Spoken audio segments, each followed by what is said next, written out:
और जिस प्रकार से वो व्यक्ति उनको घर से सम्मान पूर्वक लेके आया था, उसी प्रकार सम्मान पूर्वक उनको घर पर छोड़ के आता है और हाथ जोड़कर बोलता है, माई, आपकी वजह से राजा जी के महल में खुशियाँ आ गई हैं।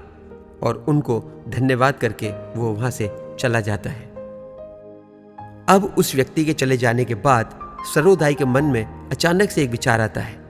वो ये सोचती हैं कि ये जो चीज़ इन्होंने मुझे दी है, क्या पता इसमें कोई भूत बवाल ना हो। और इस अनजाने डर की वजह से वो अपनी उस चुनरी को बाहर ही झड़ा देती है और दरवाज़ा खटखटाती है। उनका बेटा आता है और वो बिना किसी को कुछ बताए अपने घर के अंदर चली जाती है और वो रात बीत जाती है। सुबह जब सरोदाई की आंख खुलती है तो वो क्या देखती हैं कि उनकी चुनरी के अंदर एक सोने की अशर्फी है। उनको कुछ समझ में नहीं आता और वो अपने बेटे को बुलाकर पूछती हैं कि ये सोने की अशर्फी मेरे पास कहाँ से आई।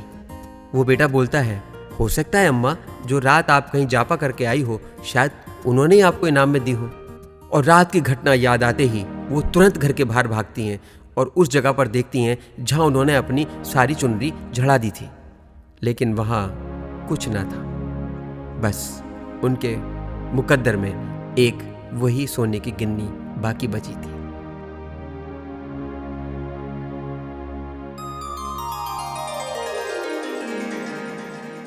मोरल ऑफ द स्टोरी, हमारे वर्तमान के सत्कर्म कभी कभी हमें इस जीवन में बहुत बड़ा इनाम दिलाने की कोशिश करते हैं, लेकिन यदि हमारे पूर्वार्ध के दुष्कर्म उनसे अधिक बलशाली हैं तो वे हमें आज के वर्तमान में उनका आनंद लेने नहीं देते। लेकिन फिर भी जीवन में कभी हार ना मानते हुए हमें सत्कर्म ही चुनने चाहिए, चाहे वर्तमान में इनाम मिले या ना मिले। लेकिन ये तो तय है कि हमारे दुष्कर्म अवश्य कटेंगे। जय श्री राम।